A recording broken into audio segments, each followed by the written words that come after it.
আসসালামু আলাইকুম। স্বাগত জানাচ্ছি আমার ইউটিউব চ্যানেল আপন বারান্দায়। আশা করছি আপনারা সবাই ভালো আছেন। আলহামদুলিল্লাহ আমরাও ভালো আছি। ভিডিওর শুরুটা দেখেই বুঝতে পারছেন যে আজকে আমি কোন বিষয়ে ভিডিওটা বানিয়েছি। কলার খোসার অর্গানিক সার বা জৈব সার, গন্ধ ও পোকা ছাড়াই আপনারা কিভাবে কলার খোসার সার তৈরি করবেন সেটাই আজকে আমি দেখাবো। এখানে কোনো ধরনের কোনো খরচ হবে না, অর্থাৎ বিনা খরচেই আপনি তৈরি করতে পারবেন জৈব সার। তাহলে চলুন জেনে নিই কী কী থাকছে আজকের ভিডিওতে। কিভাবে কলার খোসা থেকে তরল সার তৈরি করবেন, উপকারিতাগুলো কী কারণে এই সারটি ব্যবহার করবেন, কখন ব্যবহার করবেন, কলার খোসায় আসলে কি উপাদান থাকে, কি আছে কলার খোসাতে যার জন্য আমরা এইটি সার হিসেবে ব্যবহার করি। এছাড়াও থাকছে পোকা ও দুর্গন্ধ ছাড়াই কিভাবে এই সারটি তৈরি করবেন। কলা খাওয়ার পর খোসাটি আমরা ফেলে দিই। এই খোসাগুলো ফেলে না দিয়ে তৈরি করতে পারেন অর্গানিক সার, যার গুরুত্ব অপরিসীম। কলার খোসা দুইভাবে ব্যবহার করতে পারেন, এক হলো তরল, অন্যটি হলো গুঁড়া করে। যদি বিনা খরচে সারটি তৈরি করা যায় তাহলে আমরা কেন বাজার থেকে কিনে রাসায়নিক সার ব্যবহার করব? এখন আসি কলার খোসায় মূলত কী উপাদান থাকে যার জন্য এটি গাছের যত্নে ব্যবহার করা হয়।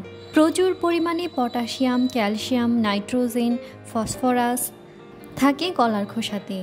আর এতগুলো উপাদান যদি কলার খোসাতেই থাকে তাহলে আমরা কেন বাজার থেকে পটাশ সার কিনে ব্যবহার করব?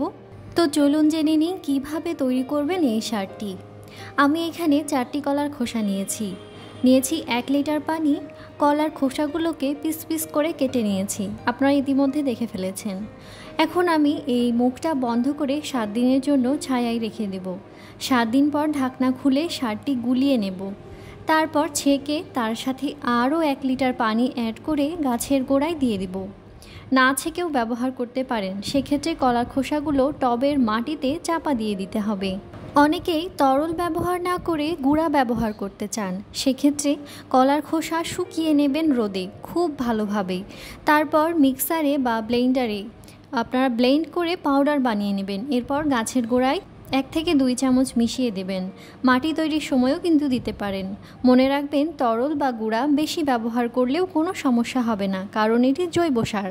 দেখতেই পাচ্ছেন কলার খোসাগুলোকে আমি 1 লিটার পানিতে ভিজিয়ে মুখটা বন্ধ করে খুব সুন্দর করে তৈরি করে ফেলেছি। এখন এটা আমি 7 দিনের জন্য রেখে দেব। এরপর আপনারা যেটা দেখতে পাচ্ছেন সেটা আসলে 7 দিন পরের ভিডিও। অনেকেই বলেন কলার খোসা পানিতে ভিজিয়েছি কিন্তু পোকা এবং দুর্গন্ধ হচ্ছে। আসলে পাত্রের মুখটা খুব ভালোভাবে না আটকালে বা ঢাকনা দিয়ে না ঢেকে রাখলে এমনটা হতে পারে। আর 3 দিন, 5 দিন অথবা 7 দিনের বেশি কলার খোসা ভিজিয়ে না রাখাই ভালো। ঢাকনা ব্যবহার না করলেই কিন্তু পোকা হয়ে যায় আর গন্ধও হয়ে যায়। আশা করছি এই বিষয়টি আপনারা ক্লিয়ার হতে পেরেছেন। এখন আমি কলার খোসাটাকে খুব ভালোভাবে ছেঁকে নেব। এখন পর্যন্ত যারা আমার ভিডিওটি দেখছেন তাদেরকে জানাই অসংখ্য ধন্যবাদ। চাইলে আপনারা লাইক, কমেন্ট এবং শেয়ার করতে পারেন। চাইলে আমার চ্যানেলটি সাবস্ক্রাইবও করতে পারেন, তাহলে এই ধরনের আরও অনেক ভিডিও আমি আপনাদের সাথে শেয়ার করতে পারবো। আর আপনারা যারা আমার ফেসবুক পেজ শিল্পমেলা থেকে ভিডিওটি দেখছেন তাদেরকেও জানাই অসংখ্য ধন্যবাদ। চাইলে পেজটি ফলো করে দিতে পারেন। কলার খোসার পানিটা আমি খুব ভালোভাবে ছেঁকে নিয়েছি। এরপর আমি এর সাথে আরও 1 লিটার পানি অ্যাড করে পাতলা করে তারপর আমি গাছে ব্যবহার করব। অবশ্যই আপনারা সারটির সাথে আরও 1 লিটার পানি অ্যাড করে তারপরে গাছে দেবেন। এখন বলে দিচ্ছি কখন এই সারটি ব্যবহার করবেন না। কড়া রোদ অথবা বৃষ্টির দিনে একদমই গাছে দিবেন না। তো এই সারটি ব্যবহারে আপনি কি উপকারিতা পেতে পারেন? প্রথমত, গাছের বৃদ্ধিতে সহায়তা করে এই সারটি। ফুল বা ফল আসছে না এমন হলে এটি ব্যবহার করে দেখুন, ফুল ফলে ভরে উঠবে আপনার বাগান। পাতার চারপাশে হলুদ হয়ে যাচ্ছে বা পাতা ঝরে যাচ্ছে, তাহলেও আপনি এই সারটি ব্যবহার করতে পারবেন। আবার অনেক সময় গাছের কলি ঝরে যায়, তখনও আপনি এই সারটি ব্যবহার করতে পারবেন। এই সারটি ব্যবহার করলে প্রচুর ফুল পাওয়া যায় একটি গাছে।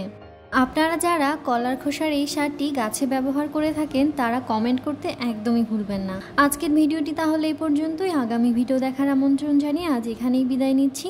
আল্লাহ হাফেজ। আসসালামু আলাইকুম।